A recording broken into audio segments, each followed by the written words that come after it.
Hello, I'm Catherine. And I'm Gail. And today, Catherine and I are welcoming you to Women Over 70 Aging Reimagined, Vanessa. And we are so happy to have you here. We invited you today as this month's advocate on issues that matter to women. Your expertise is in the field of balance and fall prevention. And you're also a professional dancer at the age of 78 with over 45 years of physical training. Vanessa Kettler, you've mastered the right exercise for older adults and are going to talk with us about the unfortunate side effects of inactivity. You have strong views on the necessity of fitness for older women because you are committed to keep them from falling, a top concern for older adults. You also have a background in psychology and banking, and those fields gave you insight into the importance of women being heard. And I've heard you make a lot of lemonade. So please tell us how you got into the field and why it's so important. Well, my inspiration has been for the last 45 years has been to dance. I came actually from a background on Wall Street. I appeared on the business scene right at the birth of the use of computers in analytic investment. And I worked in that field for 10 years on Wall Street and then for another 25 in San Francisco. But after 10 years, I actually had a momentous a moment of inspiration standing on Wall Street itself with literally thousands of people out for lunch. And no one in the entire area had their arm over their head unless they were hailing a taxi. And I thought to myself, my goodness, these people are living a life where they never place their arms up over their head. And it literally, it changed my life that moment. I moved into the field of dance and I've studied dance for a long time. I'm very involved in it. I continue to be. But then about 25 years ago, I had seen some of the effects of age on some of the people close to me. And in particular, I had seen the effects of what happens when people have a fall.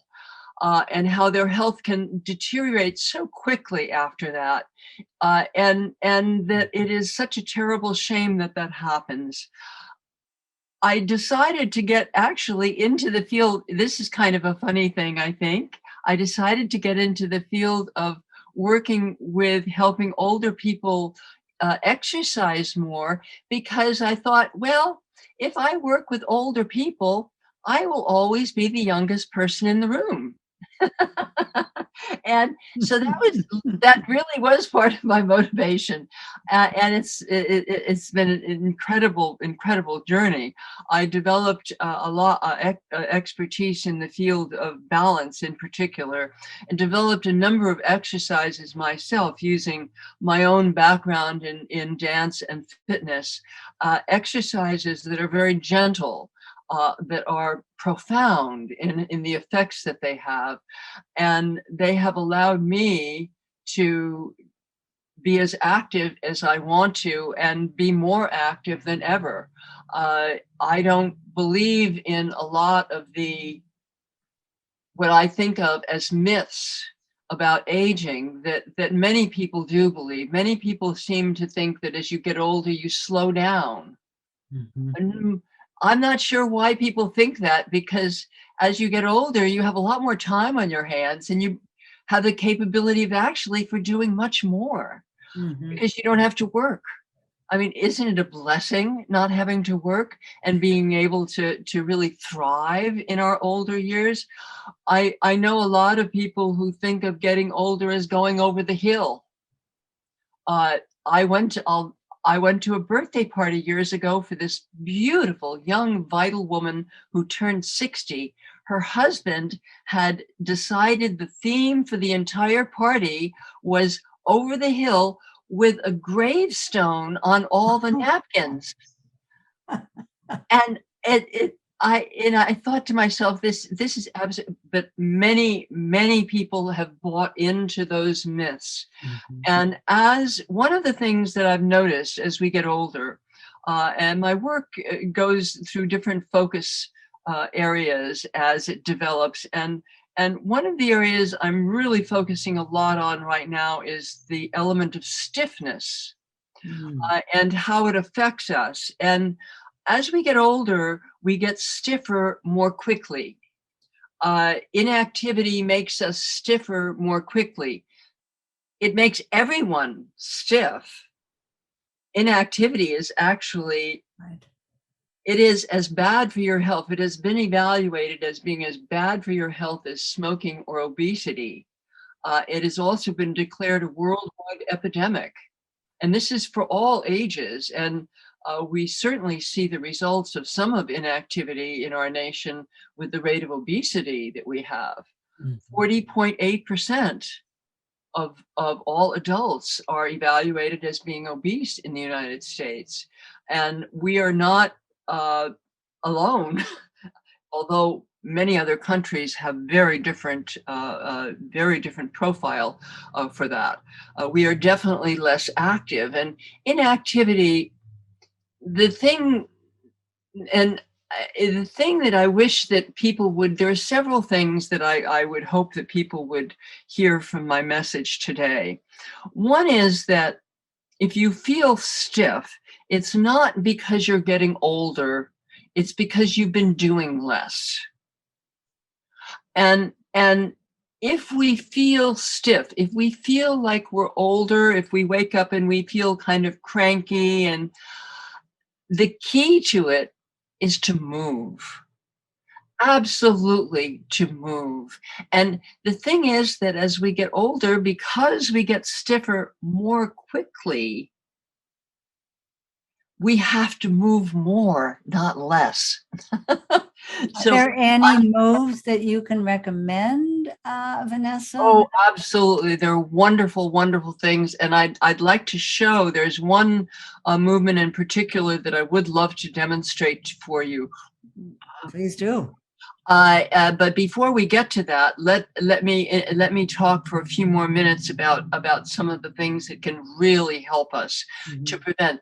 Basically, what we need to do, and this is true, absolutely true for women. It's also true for men, and it's also true for all adults and children as well, of course. But it's especially important for those older, and that is to get at least 30 minutes of exercise a day, every day. No days off. It's Christmas. We've got all these celebrations. It's a perfect day to go for a half-hour walk to get away from all the commotion. It is more instrumental in our health than probably any other single factor. And one of the things that, as you see, as we're less active, we use one part of our body in particular far, far less. That part of the body is the core. So if we're sitting, for example, if we're sitting right now, as we're all sitting here, sit in your chair so you're just relaxed against the back of your chair.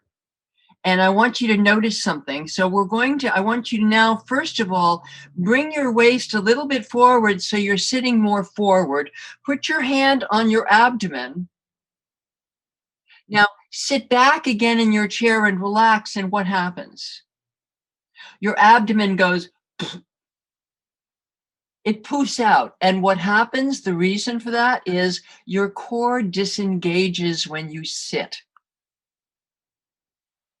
And getting older, in many countries, and in the United States in particular, we sit much, much more. And as we sit more, we lose a lot of not only strength in our core, but we lose the habit. We lose the habit of integrating the core in with everyday motion. So as you're sitting, and both you are all sitting so that you're a little bit forward in your chair, so your body's active. It's not passive. It's not sitting and going, bleh. I think of this as dumping. And it's a very dangerous thing to do for your body, because when you dump your body this way, the weight of your whole upper body presses down on your chest and stops you from being able to breathe properly. It has such huge ramifications. And the longer you sit in a position like that, the more the ramifications have an effect. Generally speaking, I like to move at least 5 minutes every half hour. And maybe it's just to get up, to move around, stretch my legs, go get a glass of water, or maybe it's sitting in my chair, just moving around. It's not staying in one position, you know, stretching around, doing different kinds of things. We all know what these kinds of things you can do. I do want to show you one position in particular that I've found very foundational in spine health, and has the capability of transforming spine health. And I'll tell you a story about it afterwards. It's kind of funny. But in the meantime, I'm going to move my chair backwards a little bit.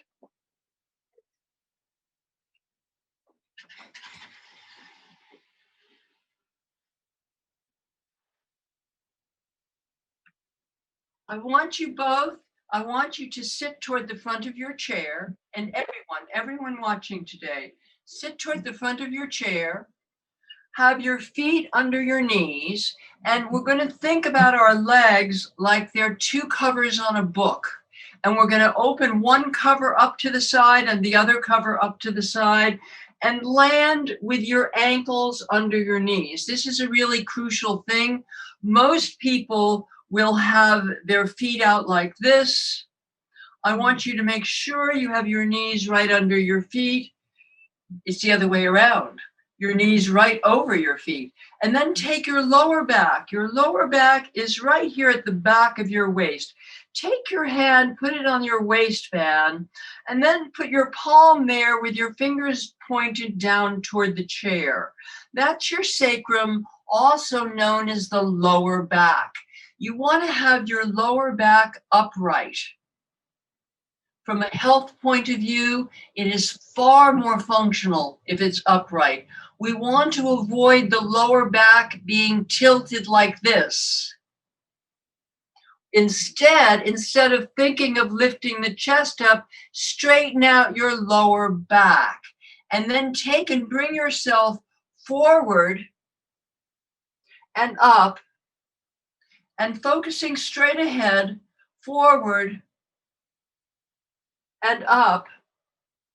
And then one more time, come forward, rest with your elbows on your knees or your hands on your knees. Rest and breathe into your lower back. Do not drop your head down. So dropping your head down would be like this. If you do that, notice the integrity of your spine just totally collapses. Instead, you want your lower back engaged and your head in line with your spine. And just rest in this position. This is a jewel. There are certain things in the field of fitness that are incredibly positive for you, and that position for your lower back is one of them. And I notice you're sitting on a hard chair, not on a soft one. Is there a reason for that? Absolutely. You want a sturdy chair. These are chairs that my husband and we found a set of dining room chairs in the basement of an apartment building in downtown San Francisco that someone was throwing away. Oh. And this is 45 years ago. They're the best chairs in the world. I love these chairs. A good solid dining room chair is great. A folding chair is also good. Don't use a metal chair. It's too harsh on the body. Mm-hmm. That concept, though, of the lower back being upright and releasing your spine in such a positive beneficial position has great potential for anyone who has any problems with their lower back. It's wonderful for everyone. We should all sit like this for a few moments of every day, actually. The story I wanted to mention about it that's really funny is the way I discovered that body position for exercise purposes was in remembering what my father used to do. My father used to get very close to the TV screen and used to sit in that position with his elbows on his knees, and I used to be so embarrassed by it. And it turns out that my father always knew best. Mm. Never know. You never know. Isn't that funny? Right, right. So how can people, find out about all that you're doing? And I know you write a lot of articles that are of use. Tell us about some of that. Yes, I discovered a new passion in life. I love to write. Um, when I created my DVD series 8 years ago now, and I did all the film work, all the editing, all the publicity and the production, and they turned out really beautifully. I have a wonderful story about those that I must remember to tell you. In the process of creating those DVDs, deciding on all of the exercises to include and testing them out constantly and thoroughly, um, I went around and I spoke with many different people about many different things, and over the course of 20 years of teaching exercise for those older, I've discovered many different issues of importance for us as we're older, and I started writing about them. Most of the things that happen to us as we get older, we have a choice of which path we take. So if we, for example, if we've had a fall, after we have that fall, we have a major choice we can take in life. Most of us take the choice of being afraid that we're going to fall again and restricting our activities, taking fewer risks, being more cautious in how we walk, looking down at the ground more as we walk. I can often tell a person who's had a fall by the way that they walk. They'll walk looking down at the ground almost entirely. Those things, those restrictions, and those habits actually increase our likelihood of having another fall, not decrease it. We have another choice that we can make in that situation, and that is we can improve some of the circumstances that led to our having the fall so we don't fall again. And I tell you, the most direct and easiest one of those is to improve our balance. So if you've had a fall and you choose after that fall, after you're recovered, even if you have not hurt yourself, even if you haven't hurt yourself, having a fall affects us very strongly. If you make the choice of deciding, okay, now's the time to start balance classes, then what happens is you've taken that experience and you've made lemonade. Boy, have you made lemonade, because if you improve your balance, your quality of life, your feeling of self-confidence, your whole perspective about getting older changes. And we have that choice about everything about getting older. If we're feeling like it's more difficult to get around, it's harder to walk,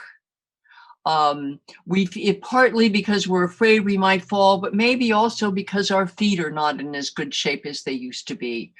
Or maybe we have problems with our knees or our lower back, and it's become more difficult to walk. We do not have to accept the traditional uh, uh, uh, uh, role we think we'll have, the traditional path most people expect of being less active, not being able to walk as much, not being able to do as much, being at a higher risk for falling. We can make a different choice. We can decide to improve the health of our feet. What a concept! What a concept. Anyone anyone who is older, especially if you cannot reach your feet, should be seeing a podiatrist regularly. You should be going to a foot clinic to have your feet attended to properly, and you should do foot massage. If you can't do it yourself, hire someone to come in and give you a foot massage. There are plenty of people who specialize in that. And we can change that trajectory. That is true about almost everything about getting older, and I've written about many, many of those subjects. I've written about, at last count, I wrote over 80 articles. When the pandemic hit us so hard last spring, I wrote a series of about 15 or so articles that were really targeting, trying to help people deal with being older, having to stay at home, being afraid of what was happening with the pandemic, taking this point in life, and instead of getting nervous about it, making steps forward in some way. One of the things that I write a lot about, and which I find affects many, many of us, are feelings of depression, fear, and anxiety, and what to do about that. Uh, it- I myself have gone through multiple times in my life where I've had serious anxiety issues during the recession. My husband almost lost his job. Uh, uh, my teaching was being cut in half, and I was getting half the pay for what I was getting, and it was very, very difficult time. I had also have experienced depression at different times in my life for different reasons. I lost my family quite early and have had some issues in my family.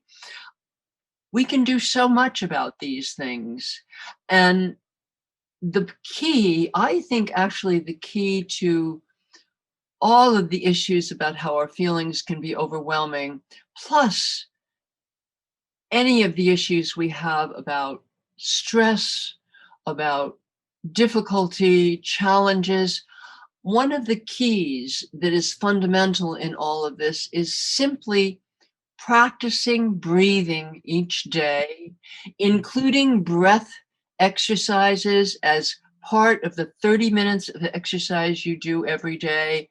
And if you have issues with depression, if you have issues with anxiety, see what happens. Put yourself on a 21-day test. Put yourself into a little test program. And the program is, when you wake up in the morning, do 5 minutes of breathing exercises, and let's actually do one together right now. And the exercise is my favorite. It's called 5-5-7. You inhale for 5, hold for 5, and exhale for 7. The key to doing breath work, especially here, is in using a very slow exhale. Instead of whooshing the air out of your mouth, instead of doing that, think of the air as a gentle wind. Let's take and do it together. Here we go. Breathe in for 5. Hold for 5. And exhale for 7.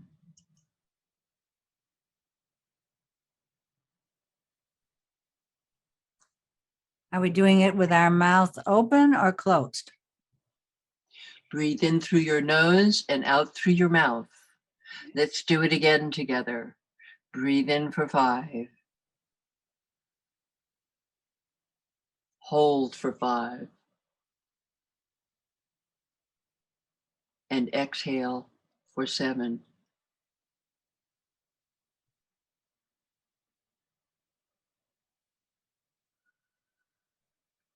Let your breathing return to normal. That breath, when I practice that breath, I only have to do it once, and it changes everything for me. It's the best way I have ever found for reducing anxiety. But there are many others. There are a number of breath exercises that Dr. Andrew Weil Yes. details and has Wow. developed that are wonderful. Mhm.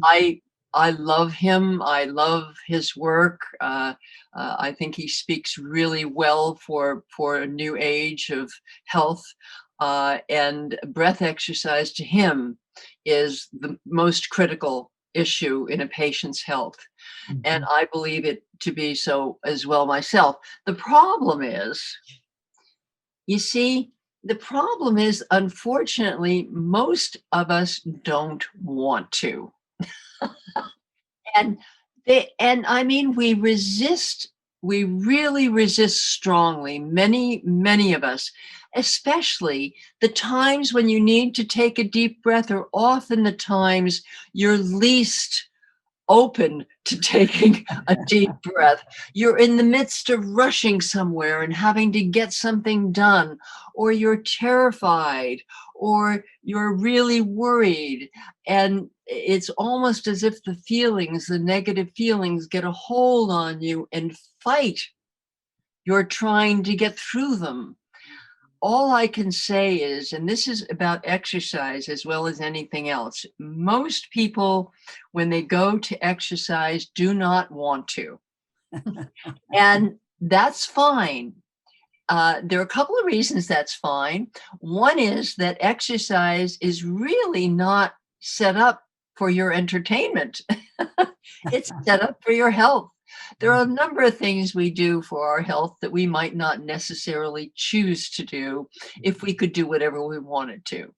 Uh, isn't that true? How many would have Kentucky Fried Chicken every night? I don't think I would. But nonetheless, left at our better purposes, sometimes we eat a lot of chocolate anyway. So, uh, I but the other thing about exercise is expect that you won't want to. Just expect that and do it anyway. Expect that you won't want to breathe deeply in the moment. Expect that it's going to be hard to convince yourself to, and do it anyway. It will change everything. And establishing a consistent exercise regimen is the single best thing any of us can do for our health. Any of us. You know, Vanessa, you had mentioned that you recently took a fall and broke your shoulder. Yes. How did Yeah. that affect you mentally, physically? Where are you Oh, with it? it was really terrible. I took a fall on January 6th of all days. Oh, And it was as things were going on in Washington, and I mhm, did yeah. something very stupid. I was walking backwards outdoors on the sidewalk. My friend had started talking to me about what was going on, and I was all a Twitter, and I wasn't paying attention. I walked backwards, and I tripped and I fell. I broke my shoulder and I broke my wrist. I needed surgery on my wrist. Um, it was the most painful experience, bar none, of my life. The first 2 months after that fall were incredibly difficult. It was uh, just intense pain all the time, Mm, especially from the shoulder break. One of the reasons I'm focusing more and more on the concept of stiffness arises from the fact that many injuries and many difficulties come from muscle spasm, mhm, and which is an intense tension and stiffness of the muscle. And in especially for my shoulder, the break itself was not the painful thing. The painful thing was the way the muscles had to respond mhm. to the break, and those muscle spasms, anyone who's had muscle spasms like sciatica, you know how intense that pain can be and how unrelenting it is. You can't stretch it out. You can many times those kinds of muscle spasms ultimately result spinal issues, in the nerves of at the root of the root nerves at the spine, becoming inflamed and being affected by the muscle spasms themselves. Stiffness and muscle spasms are together, I think, responsible for most of our problems. By the way, as a side, a very important side, anyone interested in that subject will find that magnesium is an excellent supplement to include in your regimen just for those issues, stiffness and muscle spasm. May I ask a question? Because what your experience reminds me about. What can you tell us about bone health? Because I think many of us don't pay much attention to our bone health until we fall, until it really gets our attention. And I think a lot of what you're talking about is, ways to improve bone health. But can you tell us anything else about that? Well, the most important thing about bone health is weight-bearing exercise. And one of the best ways to improve bone health is, frankly, from lifting weights. And I love lifting weights. I think moderate weightlifting is excellent for women. One study that I recall reading about a number of years ago involved 95-year-old women in a 6-week weight training program. All of the women improved their muscle strength.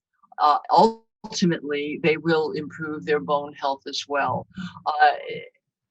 I am much more in favor of doing things instead of taking drugs. There are drugs that help women for bone health. Being more active is, I think, the most important thing, but also getting the right supplements. And it is tricky, I think. Calcium is incredibly important for women to take, as is vitamin D3.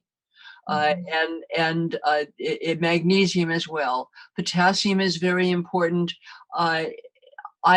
Most of us don't get enough of those values in the food that we naturally eat, and I really advocate for a high quality supplement. And I myself take those in particular, and there are a number of others depending upon what issues you're dealing with. I'm not a big fan of the mass-produced vitamins that come in those huge bottles that are so cheap, because they've been on the rack for a long time. And vitamins should be treated, I think, as food, and you want things that have been produced more recently than something that's 5 years old. But I advocate that people find out more about that themselves. As far as falls and recovering from what happened to me, I'd say about a week after I fell, I started doing exercises. And I started doing the dance things that I could do. I had my arm in a sling and my hand was in a cast. And I did all of my balance exercises anyway. I did them very safely. I put myself in a position where I was right by a support. But I continued. I didn't stop moving. And the most important thing I can say, first of all, I am totally recovered now. And I'm actually in better shape now than I was before I fell. And the most important thing that I can say for anyone who's had a fall, anyone who's afraid they might fall, request physical therapy sessions, get a good physical therapist, listen to them, and do what they tell you to do. And in terms of my physical therapy, I did my physical therapy 3 times a day. And I was their A student. I did every single exercise they told me to do. And even if the exercise seemed counterintuitive to me, and you know what? They were right. It absolutely, completely healed my situation. My osteopath, my last appointment with my osteopath, It was actually, I think it was at a 4-month mark after the fall, and he was absolutely floored at how well I had done. And when I told him that I was also doing the splits all of the time, he practically fell on the floor. So, So Vanessa, I do as, splits all the time. Yes. as we wrap up here, unfortunately, we could go on for an hour or more. I know. There's so much for you to tell us, and we haven't even discussed your dance career and all of that you're doing. But before we leave, I do have a very important question to ask you. Yes. And that is, behind you, we see all these gorgeous hat boxes. Yes. What's the story behind them? Well, the hat boxes, I'm actually going to move them all because They're beautiful. it's my dance studio and they're taking up a lot of room. I needed to dance, but we live in a very sweet little house, but the emphasis is somewhat on the little part. And we don't have a lot of closets. And so I use hat boxes for storage. Wonderful. And it's such a beautiful collection you have.